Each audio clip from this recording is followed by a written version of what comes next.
সুদখোর সুদ খাওয়া হারাম জানার পরেও যদি সুদ খায় তাহলে আল্লাহর কোরআন বলে সে চিরস্থায়ী জাহান্নামী হয়ে যাবে, জাহান্নাম থেকে আর উঠবার সুযোগ নেই। এত কঠিন হারাম সুদ খাওয়া। আল্লাহর নবী দেখছেন মেরাজের রজনীতে জাহান্নামে সুদখোর একদল মানুষের বুতুনহুম কাল বুয়ুত ফিহাল হাইয়াত তুরা মিন খারিজ বুতুনহিম, পেট ভরা সাপ কিলবিল কিলবিল করতেছে, নাক দিয়া মুখ দিয়া ছিদ্র দিয়া কানের ছিদ্র দিয়া সাপ বেরিতেছে। জিব্রাইল আমিনকে বলেন, ভাই জিব্রাইল মান হা উলাই? জিব্রাইল আমিন বলে, হা উলাই আকালাতুর রিবা। নবী গো, এরা আপনার উম্মতের ওই সমস্ত মানুষ যারা সুদ খাইতো। সুদ খায় কেডা? যে সুদের টাকা দেয় এ খালি সুদখোর না, যে সুদের টাকা আনে হেও সুদখোর। লানা রাসূলুল্লাহ সাল্লাল্লাহু আলাইহি ওয়াসাল্লাম আকিলার রিবা ওয়া মুকিলাহু ওয়া কাতিবাহু ওয়া শাহিদাইহি। যে সাক্ষী থাকে এও সুদখোর, যে লেখে লেখে লেখে এও সুদখোর। তাহলে সুদখোর কয়জন হইল? কয়জন হইল? 4 জন। যে দিল, যে আনলো, যে সাক্ষী থাকলো, যে লেখলো।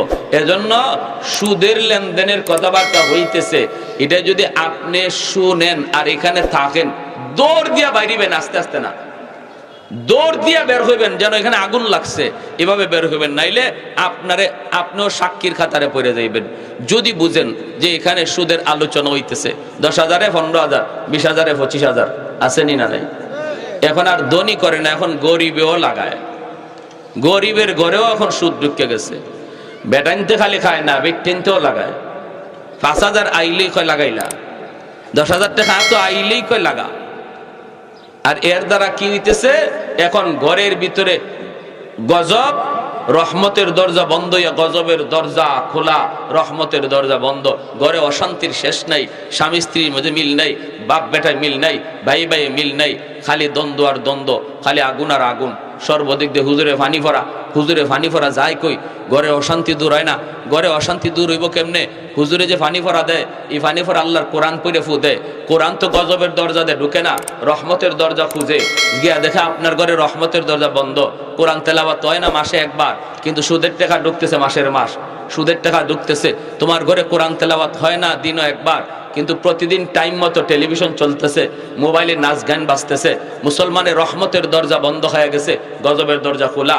এজন্য এখনকার হুজুররা ফানি ফোরা আর তাবিজ ফোরা দিলে কাম হয় না, কারণ ঘরে গিয়া দেখে আপনার ঘরের দুয়ার খোলা নাই, রহমতের দরজা লাগাইল আর গজবের দরজা বন্ধ। আগের যুগের হুজুরদের ফুতে কাম হইতো, এখনের যুগের হুজুরদের যে কি হইল? আগের যুগের হুজুরদের ফুতে কাম হইতো, কারণ মুসলমানের ঘরে রহমতের দরজা আগে খোলা আছিল। ফজরের পরে কোরআন তেলাওয়াতের আওয়াজ প্রতিটা ঘর থেকে শোনা যাইত, ঠিক কিনা জোরে এখন? হ্যাঁ, গড়পুরি সাহেব রাহিমাহুল্লাহ তিনি ফুকরির মাঝে ফু দিয়ে গেছেন গা, আর মানুষে এই ফুকুরের ফানি বোতল বইরে বইরে নিচে কাম হয়ে গেছে।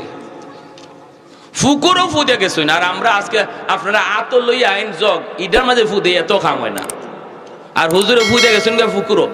এই ফুকুরের ফানির নিচে মানুষে কাম হয়েছে। এক বেচারা লন্ডন থেকে আসছে, আইসা কয় হুজুর আমার এক কান ফু দেওকা। হুজুরকে ফু তো দিলাম, ওই ফুকরির থেকে লই যাও না পানি। হুজুর অত বড় ফুকরি, আপনি ফু দিছেন ই কুনাত, ই ফু হি কুনায় গেল কেমনে? এটা আমার একই নয় না। আমি লন্ডন থেকে আইছি বড় শখ কইরা, আপনি আমার এই গেলাস আমার এই জগটার মাঝে একটা ফু দিয়ে দিন। হুজুর কয় তোমার একই নয় না, বললেন না, তো ধরো বালা কইরা ধরো। অন কাছের জগ লই আইছিল, আমাদের উস্তাদরা নিজেরা যারা ছিলেন দেখছেন, লোকটা জগের মধ্যে এরকম পানি ধরে রাখছি, কাচের জগ। আল্লাহর ওলি নুরউদ্দিন গহরপুরি রহমাতুল্লাহি আলাইহি ইনি বলেন তুমি জগটা ভালো করে ধরো। কই হুজুর ধরছি, কই ভালো করে ধরো। ভালো করে ধরছে, হুজুর একটা ফু দিছেন, আর ফু দিতেই দেখা যায় কাচের জগ ঠাস ঠাস করে ভাঙ্গা পানি সব মাটিতে পড়ে গেছে। আল্লাহর কোরআনের পাওয়ার আসেনি না নাই? মুসলমানের ঘরে রহমতের দরজা বন্ধ, গজবের দরজা খোলা। সুদের ব্যবসা কইরা রহমতের দরজা বন্ধ, গজবের দরজা খোলা। এজন্য ঘরে ঘরে রহমত নাই, ঘরের ভিতর থেকে শান্তি চলে গেছে। ভাইরা বন্ধুরা, নবী বলেন আমি তো এরকম দেখছি ওই মানুষগুলারে হাসরের ময়দানে জাহান্নামে পেট ভরা ওদের সাপ কিলবিল কিলবিল করে। আমি একটা বাস্তব ঘটনাও শোনাই। আমার বাড়ি হবিগঞ্জ, থাকি ঢাকা। হবিগঞ্জের একটা উল্লেখযোগ্য একটা বাজার, নাম বলবো না, আজ থেকে আরো 30 বছর আগের একটা ঘটনা। ওই বাজারে একজন মার্কা মারা সুদ করেছিল, সুদের ব্যবসা করত। মরার আগে তার পেটটা এত বড় হয়ে গেছে, আমার দাদারা বলছেন তার পেট এত বড় হয়ে গেছে। তখন সিলেটের খালিক ডাক্তার সাহেব জীবিত, মুরব্বীরা নাম শুনছেন না, নিরাময় পলিক্লিনিকের মালিক, ওনার হাসপাতালে নিয়ে যাওয়া হলো। মেশিন লাগায় উনি কয়, কে তোমরা সাথে আইছো? তাড়াতাড়ি করে তাকে আমার হাসপাতাল থেকে বিদায় করো। আমার মেশিনে তার পেটে এমন এক সাপ ধরা পড়েছে, আমি জীবনে এমন সাপ দেখি নাই। ইন্ডিয়ার মাদ্রাজ নিয়ে যাওয়া হয়েছে, মাদ্রাজ। ওইখানে ডাক্তারও কয় আমাদের দ্বারা সম্ভব নয়, পেটের সাপ লইয়াই তার মরণ হয়েছে। কবরও তারে পেটে সাপ নিয়ে কবরে রাখা হয়েছে। এর যুবকের জন্য বলি, কার জন্য কি করতেছো, কার জন্য কি করতেছো? মাত্র অল্প কাটা টাকার লোভে পইরা যেই মানুষটা ঘরের ভিতরে হারাম টাকা ঢুকাইলো, এই হারাম টাকা দ্বারা এক বল ভাত হইল, এরকম ভাবে এক বল দুই বল ভাত হইল। এই ভাতটা সব একা সে খাবে না, খাইবে সে 1 প্লেট 2 প্লেট, আরো 10 প্লেট খাইব তার মা বাবা ভাই বোন আত্মীয় স্বজন। কিন্তু কিয়ামতের ময়দানে আল্লাহ পাক পুরাটা ভাতের হিসাব তার কাছ থেকে একা নিব। তুমি দিবা, খাইছে 10 জন, হিসাব দিবে একজন, খাইছে 10 জন, হিসাব দিবে একজন। হারাম টাকা দিয়ে যে ঘর বানাইলো, থাকবো 10 জন, হিসাব দিব একজন। এটা জানার পরেও যে সুদ খায়, বলুন সে বুদ্ধিমান না বোকা? আরো জোরে কোন বুদ্ধিমান না বোকা? এজন্য বলি যুবক, একটু দিলটারে বুঝাও না। না, হারামে আরাম, জোরে বলেন, হারামে আরাম নাই, হারামে আরাম নাই, আরাম নাই। এই হারাম টাকা দিয়া সন্তান লালন পালন করবা, এই সন্তানই তোমাকে সবার আগে ঘর থেকে বের করবে। হারাম টাকা দিয়া ঘর বানাইবা, এই সন্তানই সবার আগে তুমি বাবার খানা বন্ধ করবে। হারাম টাকা দিয়া সন্তানরে খাওয়াইবা, এই খানা তোমার সবার আগে সন্তানে বন্ধ করব। হারাম টাকা দিয়া ঘর বানাইছো, এই সন্তানই তোমাকে এই ঘর থেকে বের করবে। এই ঘরের ভিতরে আরাম নাই, এই খানার মধ্যে আরাম নাই। এজন্য আল্লাহর দোহাই, আল্লাহর দোহাই, ব্যবসা করো, ব্যবসা করা আমার মায়ের নবীর বহুত বড় সুন্নত। অল্প কামাই হোক, আল্লাহ এর ভিতরে বরকত দিবে। কম রুজি যদি হয় আর হারাম পথে কেউ না চলে, আল্লাহর দেওয়া কম রুজি, আল্লাহর দেওয়া কম রিজিক পায় যে আল্লাহর উপরে খুশি, আল্লাহ তার অল্প আমলের উপর আল্লাহও খুশি। এটা আল্লাহর নবী বলেছেন। রিজিক দেন আল্লাহ, যারে আল্লাহ রিজিক কম দেন এরপরে আল্লাহর উপরে খুশি, নারাজ না। হারাম পথে কামাই করে আল্লাহরে নারাজ করে না। আল্লাহ নবী বলেন তার কম আমল পাইয়া আল্লাহও খুশি।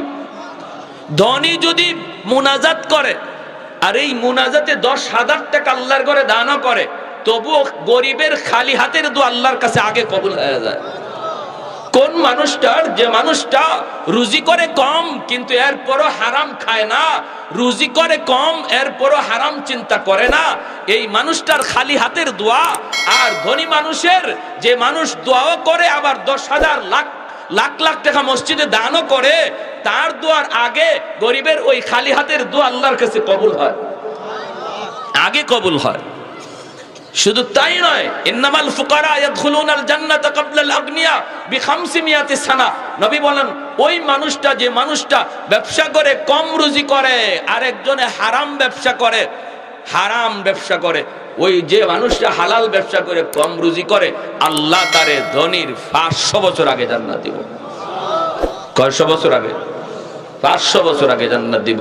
যে ধনী মানুষ নিজেও জান্নাতি, নামাজ পড়ছে, সেও নামাজ পড়ছে, দুনিয়াতে হারাম পথে চলছে না, হালাল পথেই চলছে, নামাজ কালাম গরিবের সাথে একসাথে পড়ছে, এরপরও গরিবরে আল্লাহ ধনীর 500 বছর আগে দিব আর ধনীরে 500 বছর পরে দিব। কেন? কারণ হলো আল্লাহ কত বড় ইনসাফ ওয়ালা। আল্লাহকে বান্দা, আমি আল্লাহ তোরে দুনিয়াতে গরিব বানাইছিলাম, এজন্য যা চাইছিলা তা পাও নাই। দুনিয়াতে তুমি যা চাইছো তা পাইছো না, কারণ তোমার রুজি নাই, টাকা নাই, পয়সা নাই। আমি আল্লাহর উপরে যে তুমি এর উপরে সন্তুষ্ট, তোমারে আমি মরণের পরে জান্নাতে যা চাইবা তা পাইবা, এটা ধনীর 500 বছর আগে দিব। দুনিয়াতে তোমার চেয়ে ধনী আগে ছিল মিনিমাম 60-70 বছর, আরাম করছে বেশি, ঠিক না? হায়াত, দুনিয়ার হায়াত কত? গড়ায়ু 60-70। এই 60-70 বছর হয়তো ধনী যা চাইছে তা পাইছে, তুমি যা চাইছো তা পাইছো না। কিন্তু পরকালের ময়দানে আমি আল্লাহ কেমন ইনসাফ করে, আল্লাহ 60-70 বছর আগে দিত না, ধনীর 500 বছর আগে তোমারে দিল। 500 বছর আগে তুমি দুনিয়াতে সবর করছিলা, এর প্রতিদান।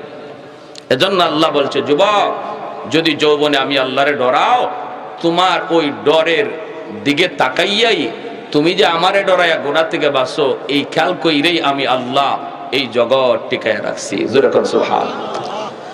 যদি 4 শ্রেণী জমিনে না থাকতো, লা জাআলতুস সামাআ হাদিদা, আল্লাহ বলেন আসমানকে আমি আল্লাহ লোহা বানায় দিতাম, ওয়াল আরদা খাফসাফা ওয়াত তুরাবা রামাদা, জমিনকে আমি তামা বানায় দিতাম, তামা।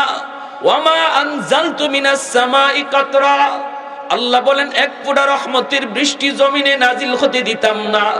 ওয়ামা আমবাততু মিনাল আরদি নাবাতা, একটা শস্যের দানাও আমি জমিনে উঠতে দিতাম না। বাল আনজালতু আলাইকুমুল আযাবা সাব্বা, পর শুধু জমিনে গজব আর গজব নামতো, শুধুমাত্র এই 4 শ্রেণীর কারণে। এজন্য বলি যুবক, তোমার পায়ে ধরে বলি, হাত ধরে বলি, যুবক একটু খেয়াল করো, নিজের একটু বুঝাও। তোমার যে সময়টা তুমি পার করতেছো, এই সময়টাতে আল্লাহর ওলি হওয়ার টাইম যাইতেছে, তোমার এই সময়টাতে আল্লাহরে খুশি করার টাইম যাইতেছে। এখানে বইয়ে যদি দিলে দিলে কথাটা নিয়ত করো, মালিক আমি আর তোমারে নারাজ করবো না, আল্লাহ আমি যে তোমারে খুশি করবো। চিন্তা করি বৃদ্ধ বয়সে, এই বয়স তো আমার অমুক বন্ধু পায় নাই, আমার অমুক আত্মীয় পায় নাই, আল্লাহ কখন আমার সাথে আজরাইলের সাক্ষাৎ হয়, মালিক আমি আর তোমারে নারাজ করবো না। এই কথাটা এমপির হাত ধরে বলতে হবে না, চেয়ারম্যানের কাছে যাও বলতে হবে না, মসজিদের ইমামের কাছে যাও বলতে হবে না। এখানে বৈশা দিলে দিলে যদি এই কথাটা কো, আল্লাহ যা করেছি ভুল করেছি আর করবো না, মালিক আল্লাহ তোমার দিলের কথাটা শুই না। মুহূর্তের ভিতরে তোমার নাম বসার আগে ছিল গুনাহগারের খাতায়, দিলে দিলে তওবার নিয়ত করা মাত্রই আল্লাহ উঠায়া দেব ওলির খাতা। তওবার নিয়ত করা মাত্রই নাম উঠে যায় আল্লাহর ওলির খাতায়। কেন? কারণ তওবাকারীর তওবার কারণে আল্লাহ পাক তার গুনাহগুলি মাফ করে। শুধু তা না, যেই পরিমাণ গুনাহ আছে পিছনে, ওই পরিমাণ গুনারে আল্লাহ নেকি বানায় দেয়।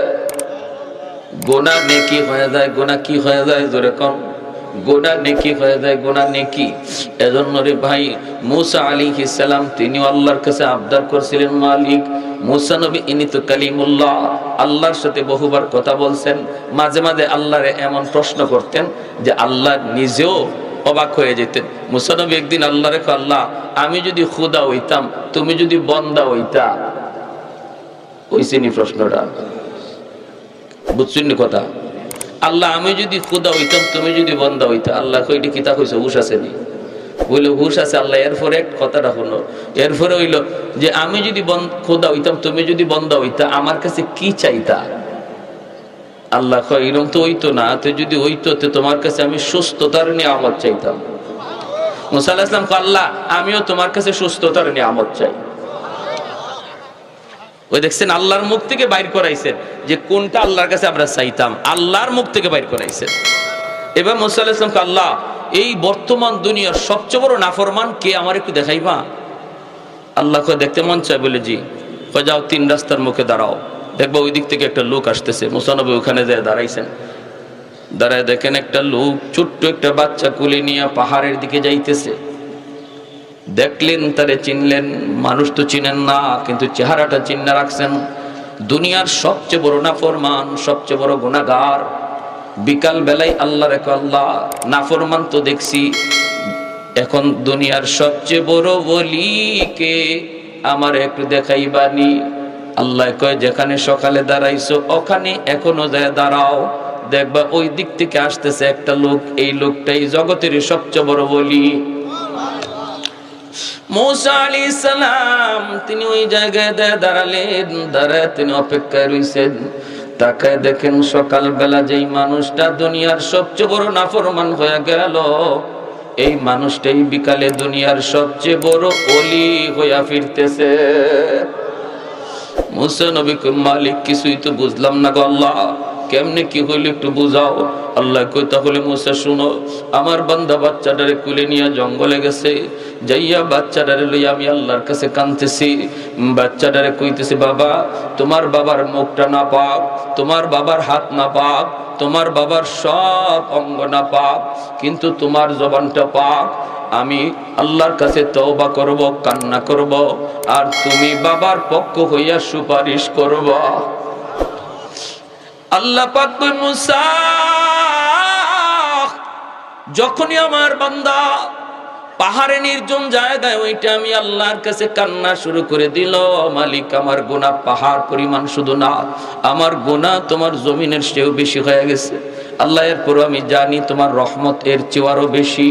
এই বইলা যখন কান্না শুরু করে দিয়েছে, কোলে তাইকা তার অবুঝ বাচ্চাটা টোর বেঙ্গা বেঙ্গা হাত উঠাইয়া বাবার পক্ষে সুপারিশ কইরা আমিন আমিন কইয়া ডাকতেছে। যখনই আমি আল্লাহরে ছোট্ট বাচ্চাটায় আমিন কইয়া কইছে, মালিক তুমি আমার আব্বারে মাফ করো, আমি আর রহমতের সাগরে ঢেউ শুরু হয়ে গেছে। সাথে সাথে আমি আল্লাহ তার গুনাহ শুধু মাফ করেছি তা না, বরং তারে জগতের ওলিদের সরদার বানায় দিছি। চোখের সামনে যদি নজর, এ যুবক চোখের সামনে যদি একটু নজর তুমি ঘোরাও, দেখবা ডান দিকে তোমার খেলার সাথী কবরে শুয়ে আছি, বাম দিকে তোমার লেখাপড়ার সাথী কবরে চলে গেছে, সামনের দিকে তাকাইলে দেখবা কত মায়ার মানুষ কবরে চলে গেছে। কখন কার কোন সময় ডাক আসে কেউ জানে না। কত যুবক ঘুমায় আর ঘুম থেকে উঠে না। কত যুবক ঘর থেকে বাপ মার কাছ থেকে বিদায় নিয়ে বের হয় আর বাপ মার কাছে ফিরে আসে না। কত বাবা সন্তানের কাছ থেকে বিদায় নিয়ে যায় আর সন্তানের মুখ দেখে না। এজন্যই আল্লাহর নবী রহমতের নবী বলেন, রে যুবক, যৌবনে ইবাদত করো আর হাসরের মাঠে আল্লাহর আরশের ছায়ার মেহমান হও। সুবহানাল্লাহ। সাবাতুন ইউযিল্লুহুমুল্লাহু ফি যিল্লিহি ইয়াওমা লা যিল্লা ইল্লা যিল্লুহু, ইমামুন আদিল ওয়া রাজুলুন শাবুন নাশাআ ফি ইবাদাতি রাব্বিহি। এজন্য বাইরা বলতেছিলাম, যেই যুবক যৌবনে আল্লাহকে ডরায়, যেই যুবক যৌবনে সে অন্যায় করে না, যৌবনে তারে মসজিদে পাওয়া যায়, যৌবনকালে বাপ মার সেবা করতে দেখা যায়, যৌবনকালে গান বাজনায় পাওয়া যায় না, যৌবনকালে হারাম কাজে সে যায় না, যৌবনী তার মাথায় টুপি দেখা যায়, যৌবনী তার মুখে নবীর সুন্নত দাড়ি পাওয়া যায়। এই যুবক যখন বৃদ্ধ হয়ে যায়, গায়ে তার শক্তি থাকে না, যৌবনে তারে মসজিদে পাওয়া যায়, তো বৃদ্ধ বয়সে মসজিদে যেতে পারে না, কারণ গায়ে শক্তি নাই, কোমরে তার জোর নাই, হাঁটুতে তার ব্যথা, বের হলে পরে পরে যাওয়ার ভয়, ঘরের ভিতরে যে নামাজ আদায় করে নাই, কলিজার ভিতরে ব্যথা, হায়রে অসুস্থতার কারণে মসজিদে যেতে পারলাম না।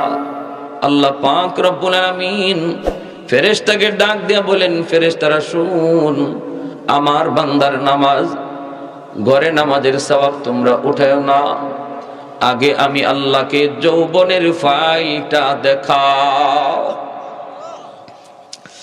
আল্লাহ পাক বলবে, যৌবনের ফাইলটা তার দেখাও। যৌবনের ফাইল আল্লাহ পাক উল্টায় কইব, ওই যে দেখো, আমার বান্দার গায়ে শক্তি থাকা পর্যন্ত সে মসজিদে নামাজ আদায় করত। আজও যদি তার গায়ে শক্তি থাকতো, আজও যদি আমি আল্লাহ তার গায়ে শক্তি রেখে দিতাম, সে নিজে নিজে বৃদ্ধ হয় নাই, সে নিজে নিজে বৃদ্ধ হয় নাই, শক্তি হারায় নাই, আমি আল্লাহ তারে বৃদ্ধ বানাইছি, আমি তার গায়ের শক্তি কেড়ে নিয়েছি। যদি আজও আমি তারে সেই শক্তি দিয়া রাখতাম, আজও সে মসজিদে জামাতে গিয়া নামাজ পড়তো। অতএব আমার বান্দা যদিও ঘরে নামাজ আদায় করে, তবুও তার আমল নামায় মসজিদে জামাতের সওয়াব লিখে দাও। ইল্লাল্লাযীনা আমানু ওয়া আমিলুস সালিহাত ফালাহুম আজরুন গায়রু মামনুন। পবিত্র কোরআনুল কারীমের সূরা ৩ এর ভিতরে আল্লাহ পাক 4টা কসম খেয়ে তিনি বলছেন, হে মানুষ, গায়ে যতদিন শক্তি থাকবে ততদিন যদি আল্লাহরে ডাকো, বৃদ্ধ বয়সে আল্লাহ পাক তোমার যত নেক আমল যৌবনে ছিল দাইমি, সমস্ত দাইমি নেক আমল আল্লাহ বৃদ্ধ বয়সে আমল নামায় জারি রেখে দিবে, জারি। যৌবনে তুমি তাহাজ্জুদের নামাজ পড়তা, এখন তুমি বৃদ্ধ হয়ে গেছো, তাহাজ্জুদ পড়তে পারো না, ঘুমায় রইছো। আল্লাহ পাক বলবে, যদিও আমার বান্দা ঘুমায় রইছে, তবুও তার আমল নামায় যৌবনের তাহাজ্জুদের সওয়াব লিখে দাও। কোরআন তেলাওয়াত করতা তুমি যৌবনে, কোরআন তেলাওয়াত করতা, গায়ে শক্তি ছিল, চোখে পাওয়ার ছিল। এখন কোরআন তেলাওয়াত করতে তুমি পারো না, কারণ চোখে পাওয়ার নাই। আল্লাহর কোরআন তুমি দেখতে পারো না। কোরআনের হরফগুলি দৌড়ে রব্বুল আলামিন বলবে, ফেরেশতারা শোনো, আমার বান্দার গায়ে চোখে যতদিন পাওয়ার ছিল ততদিন সে প্রতিদিন 1 পাতা 2 পাতা কোরআন পড়তো, এখন তার চোখে সেই পাওয়ার নাই। পাওয়ারটা নাই কেমনে? কয়, আমি আল্লাহ তো নিয়ে গেছি, আমি তো নিয়ে গেছি। সে নিজে নিজে সে অন্ধ হয় নাই, নিজে নিজে চোখের জ্যোতি হারায় নাই। অতএব তার আমার বান্দার যৌবনে যে 1 পৃষ্ঠা 2 পৃষ্ঠা কোরআন তেলাওয়াত করতো, বৃদ্ধ বয়সে পারে না, তবুও তেলাওয়াতের সওয়াব লিখে দাও। একটু জোরে কন্যা সুবহানাল্লাহ, আর একটু জোরে কোন সুবহানাল্লাহ। আহাদুল লাইসা কামিসলি সামাদুন লাইসা কাফাদলি লিমানিল মুলকু তুকুই তো সাদাওয়ার খুদাই, তো খুদাওয়ান্দ ইয়ামিনি তো খুদাওয়ান্দ ইয়াসারি, তো খুদাওয়ান্দ জমিনি তো খুদাওয়ান্দ সামাই, তো রহিমি তো করিমি তো সমিঈ তো বসিরি, তো মুইদ্দি তো মুযিল্লি তো মালিকিল আরশি বজাই, বরি আজ খুরদন ও খুফতন, বরি আজ তুহমতে মরদন, বরি আজ বিমু উমিদি, বরি আজ রঞ্জ বালাই। আল্লাহু আকবার। আল্লাহ পাক বলে, এই জমিনে যেই পরিমাণ গুনাহ হয়, প্রতিদিন জমিন মানুষগুলিরে গিলে ফেলতে চায়। জমিন প্রতিদিন আল্লাহর কাছে আবদার করে ধ্বংস হওয়ার জন্য, মানুষগুলিরে গিলে ফেলার জন্য। দেখেন না, তুরস্ক সিরিয়ার জমিন 50,000-এর উপরে মানুষকে গিলে ফেলেছে। 5 তলা 10 তলা বিল্ডিং জমিন গিলে ফেলেছে মাত্র গত সপ্তাহ আগে। ভাইরা বন্ধুরা, আল্লাহ পাক রব্বুল আলামিন হাদিসে কুদসিতে আল্লাহ বলেন, এইভাবে প্রতিদিন জমিন আল্লাহর কাছে আবদার করে, আলা কুল্লা ইয়াউমিন ওয়াল আরদা ইয়াস্তাজিলু রাব্বাহু আবতালিউ ইবনা আদম ফি কারি। মালিক অনুমতি দাও, জালেম গুলিরে গিলে ফেলি। আমি জমিন আর কত গুনাহ দেখব, আমি জমিন আর কত গান বাজনার আওয়াজ শুনবো, আমি জমিন আর কত সুদখোরের পায়ের আওয়াজ শুনবো। আমার উপর দিয়ে কেমন করে দেখো তোমার নাফরমান হাঁটে। আল্লাহ, আমি আর কত তার লোড নিব, আমাকে একটু অনুমতি দাও, আমি ওরে গিলে ফেলি, আমি ওরে গিলে ফেলি। কিন্তু আল্লাহ এরপরও কেন বাঁচায় রাখছে জানেননি? ওই যুবকগুলির কারণে। যেই যুবক আল্লাহর ভয়ে গুনাহ থেকে বাঁচে, তার খাতিরে আল্লাহ জমিন টিকায় রাখছে। কইলি আন্নাহুম ইয়ারযুকু বিরিজকিকা ওয়া ইয়াসিকা ওয়া ইয়াতাকাল্লামু বিলিসানিকা ওয়া ইয়াসিকা। ও মালিক, নাফরমান তোমার দেওয়া রিজিক খায়, অথচ তোমার নাফরমানি করে। তোমার দেওয়া জবান দিয়ে তোমার নাফরমানি করে, তোমার দেওয়া পা দিয়ে তোমার নাফরমানি করে।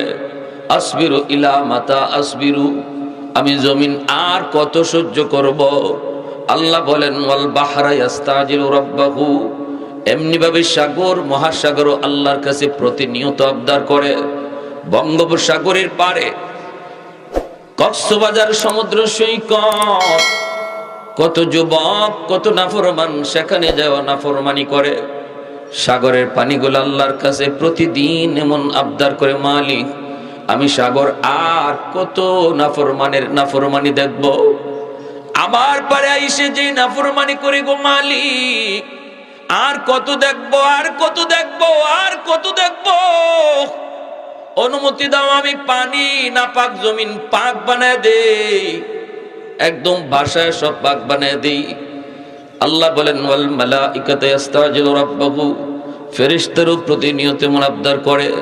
কিন্তু আল্লাহ পাক কয়ে, জমিন থাম। কেন আমি আল্লাহ এই জমিন ধ্বংস করি না জানোনি? কারণ এই মানুষ জাতিকে আমি আল্লাহ বড় আদর করে বানাইছি। আসমান আল্লাহ বানাইছেন কুন ফায়াকুন বইলা, জমিন আল্লাহ বানাইছেন কুন ফায়াকুন বইলা, ফেরেশতা আল্লাহ বানাইছেন কুন ফায়াকুন বইলা। কিন্তু আমারে আপনারে আল্লাহ পাক কুন ফায়াকুন বইলা বানায় নাই। আমারে আপনারে যখন আল্লাহ বানাইছে, খালাকতু বিয়াদাইয়া, আল্লাহ বলে আমি আমার নিজের হাত দিয়া বান্দা বান্দিরে বানাইছি। কারণ এই চেহারার মধ্যে এত দামি কপাল, কারণ এই চেহারার মধ্যে এত দামি কপাল, এই কপাল দিয়া বান্দা আমার কুদরতি কদমে সেজদা দেয়। এই কপাল ফেরেশতাদের হাতে বানাইলে হয় না, এই কপাল কুন ফায়াকুন বললে হয় না। এজন্য আমি আল্লাহ নিজের হাতে বানাইছি। এ জমিন থাম, আমি আল্লাহ দেখি জমিনে কেমন গুনাহ হইতেছে, কেমন অন্যায় হইতেছে, কেমন অত্যাচার হইতেছে, কেমন জুলুম হইতেছে। এরপরও ধরি না 4 শ্রেণী জমিনে আছে বিদায়। যতদিন পর্যন্ত এই 4 শ্রেণী জমিনে থাকবে, ততদিন আমি আল্লাহ জমিনের প্রতি রহমত নাজিল করব, গজব থেকে জমিনকে বাঁচাবো। 1 নম্বর লাউলা মাশাইখ রুক্কা ওয়াশশাবাবু খুশা ওয়াল আতফালু রুদ্দা ওয়াল আনআমু রুদ্দা। আল্লাহ বলেন জমিনের মধ্যে 1 নম্বরে আমার কিছু বান্দা বান্দি আছে, চুল দাড়ি তার সাদা হয়ে গেছে, চুল দাড়ি সাদা হয়ে গেছে, শক্তি তার কমে গেছে, হাঁটুতে তার ব্যথা, কোমরে ব্যথা। এরপর আমার বান্দা কষ্ট করে করে আমি আল্লাহর কদমে সেজদা দেয়, কষ্ট হয়, কষ্ট হয়। এরপর আমার কুদরতি কদমে সেজদা দেয়। আমার ওই বৃদ্ধ বান্দা বান্দির কষ্ট করে আমি আল্লাহরে সেজদা দেওয়া, এই দৃশ্য দেখলে জমিনের প্রতি আমার মায়া লেগে যায়। 2 নম্বরে আল্লাহ বলেন ওয়াশশাবাবু খুশা, এখনো জমিনের মধ্যে এমন কিছু যুবক আছে, যেই যুবক যৌবনের পাগলামি করে না, যৌবনে সে গুনার কাজে যায় না, যৌবনে সে হারাম ব্যবসা করে না, যৌবনে সে হারাম কাজে যায় না। যৌবনকালে তারে মসজিদে পাওয়া যায়, যৌবনকালে তার অন্তরে আমি আল্লাহর ভয় পাওয়া যায়। যুবক তুমি যদি বলো না হুজুর এটা সম্ভব হয় না, সম্ভব হয় না, তাহলে আমি বলবো স্কুলে গেলেও কিছু যুবক পাওয়া যাবে নামাজি, র্যাবে গেলেও কিছু যুবক র্যাব পাওয়া যাবে নামাজি, পুলিশের গেলেও কিছু যুবক পুলিশ পাওয়া যাবে নামাজি। আসেনি না জোরে? গত রাত সাতক, এখানে গাড়ি রেখে সাতক থানায় গাড়ি রেখে আমি গেলাম ভাটিতে একটা প্রোগ্রামে। সাতকে পুলিশের এসআই কি জানি না, রিপন ভাই ভুলে গেছি, উনি ফোন দিছে, ফোন দিয়ে বলছে, রিপন ভাই ফোন দিয়ে বলছে হুজুর কখন আসবে, হুজুরের সাথে আমি একটু দেখা করব। আসলাম, দেখা করলো। কথার দ্বারা বুঝলাম যে ওনার সম্পর্ক শুধু আলেমদের সাথে। পুলিশের একজন এসআই, বেশ উলামায়ে কেরাম জমলেন, বলতেছে ওনার যতজনের সাথে চলা প্রত্যেকে আলেম এবং এই ছাতকের একজন পুলিশ কনস্টেবল আছেন এই থানাতে এখনো, যিনি ফজরের আগে মসজিদে গিয়া প্রতিদিন ফজরের আজান দেয়। একজন পুলিশ কনস্টেবল প্রতিদিন ফজরের আজান দেয়। উনি সে থানা থেকে ডিউটি, থানা রাত্রে অনেক সময় ডিউটিও করে, ডিউটি করে সে ঘুম হোক না হোক তাহাজ্জুদের টাইমে মসজিদে হাজির হয়, তাহাজ্জুদ পড়ে এবং একটা দিন মিস নাই, প্রতিদিন ফজরে আজান দিতেছে। তোমার মতো একজন যুবক যদি বলো পারি না, তাহলে আমাকে জবাব দাও সে পারে কেমনে? পারি না এমন কাজকেই বলে যেটা কেউ পারে না। একজনেও যদি পারে তাহলে বোঝা গেল সম্ভব, ঠিক কিনা জোরে বলে। আর আল্লাহ মানুষের উপরে এমন কোন বিধান দেয় না যেটা মানুষের পক্ষে করা সম্ভব না। লা ইউকাল্লিফুল্লাহু নাফসান ইল্লা উসাহা, এমন কোন কাজই আল্লাহ করেন না। এজন্য আল্লাহ বলে, ওই যুবক, যেই যুবক যৌবনে আমি আল্লাহর ডরায়, যেই যুবক যৌবনে আমি আল্লাহর কদমে সিজদা দেয়, যেই যুবক যৌবনে বাপ মার সেবা করে, বাপ মার সাথে বেয়াদবি করে না, ওই যুবক আমাকে ডরায় যখন গুনাহ থেকে বাঁচে, তার কলিজার দিকে তাকাইলো এই জমিনের প্রতি আমি আল্লাহর মায়া লেগে যায়।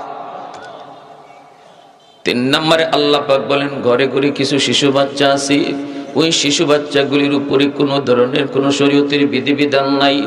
আমার আপনার ঘরে কিছু শিশু বাচ্চা আছে, একদম নিষ্পাপ মাসুম, এদের উপরে নামাজের বিধিবিধান নাই, শরীয়তের কোনো বিধিবিধান চালু হয় নাই। এই বাচ্চাগুলি, এদের কোনো দোষ নাই, কোনো অন্যায় নাই, কোনো অপরাধ নাই। অপরাধ করলে করছে তার মা, গুনাহ করলে করছে তার বাবা। এই গুনার কারণে যদি গজব আর আযাব আসে, বাপ মার গুনার কারণে গজব আসতে চায়, কিন্তু আল্লাহ পাক বলেন ওই শিশু বাচ্চাটা, তার তো কোনো অন্যায় নাই, সেও গজবে শরীক হয়ে যায়, গজবের ভিতরে পড়ে যায়। ওই বাচ্চাটার দিকে তাকাইলেও জমিনের প্রতি আমি আল্লাহর মায়া লেগে যায়।